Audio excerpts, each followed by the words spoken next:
Hi everyone, কেমন আছো সবাই? আশা করি ভালো আছো। আজকের ক্লাসে আমরা এই 14 নম্বরের গ নম্বর প্রশ্নটি সমাধান করব। এর আগের ক্লাসে আমরা ক এবং খ নম্বর প্রশ্নটি সমাধান করেছি। তো এখানে গ নম্বর কি বলেছি দেখো, উপাত্তের আয়তলেখ অঙ্কন করো। তো এখানে আয়তলেখ অঙ্কন করতে বলেছে। তো আয়তলেখ অঙ্কন করতে লাগবে শ্রেণীব্যাপ্তি, অবিচ্ছিন্ন শ্রেণীসীমা, গণসংখ্যা। তো তোমরা খাতায় 3টে ছক টানবে, শ্রেণীব্যাপ্তি, অবিচ্ছিন্ন শ্রেণীসীমা, গণসংখ্যা। তো তোমাদের বইয়ে দেখো শ্রেণীব্যাপ্তি এবং গণসংখ্যা দেওয়া আছে।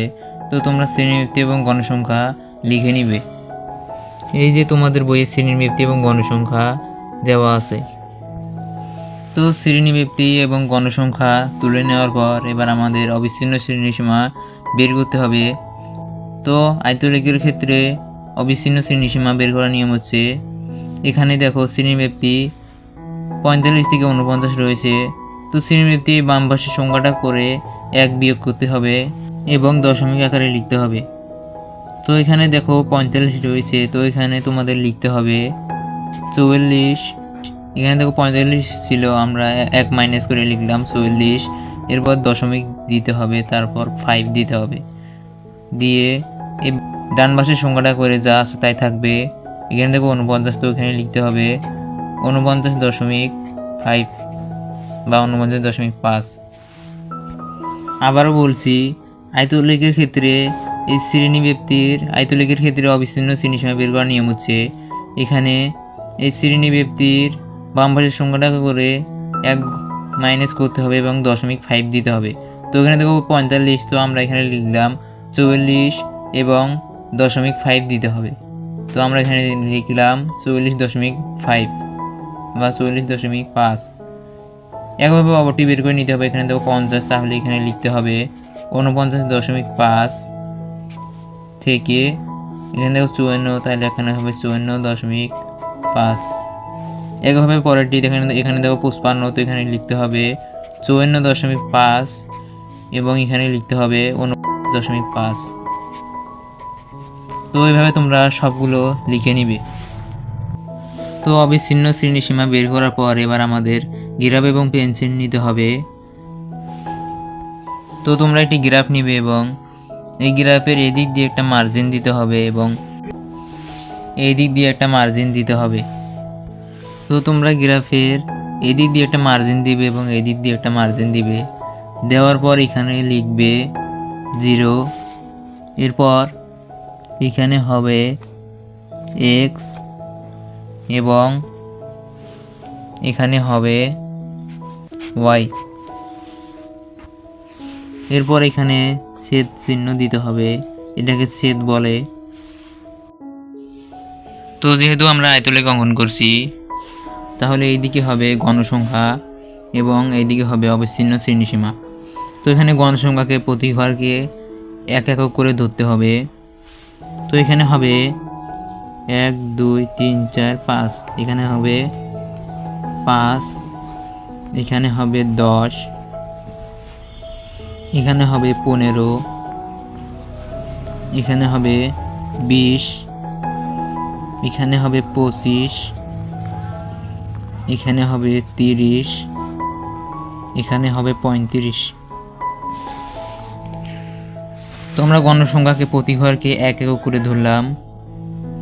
এরপর আমাদের এই পাশে অবিচ্ছিন্ন শ্রেণীসীমা লিখতে হবে। তো অবিচ্ছিন্ন শ্রেণীসীমা লেখার নিয়ম হচ্ছে, তো অবিচ্ছিন্ন শ্রেণীসীমা এভাবে লিখতে হবে 44.5 থেকে 49.5, আবার 49.5 থেকে 54.5, আবার 54.5 থেকে 59.5। তো তোমাদের এখান থেকে শুরু করে এই দিক দিয়ে লিখতে হবে। এই 44.5 থেকে শুরু করে এই 49.5 পর্যন্ত এই দিকে লিখতে হবে। তো তোমরা গ্রাফে প্রথমে লিখবে, এখানে লিখবে 44.5, এরপর এখানে লিখবে 49.5,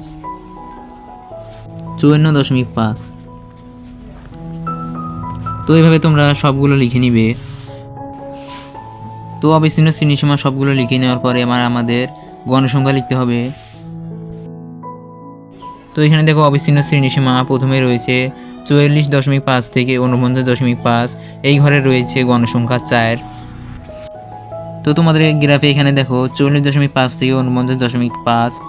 তো তোমাদের এখানে গ্রাফের এখানে হিসাব করতে হবে 1 2 3 4, এই 4 হবে এখানে। তো এখানে একটি বিন্দু দিয়ে এটা এইভাবে স্কেল দিয়ে সুন্দর করে এইভাবে লিখতে হবে।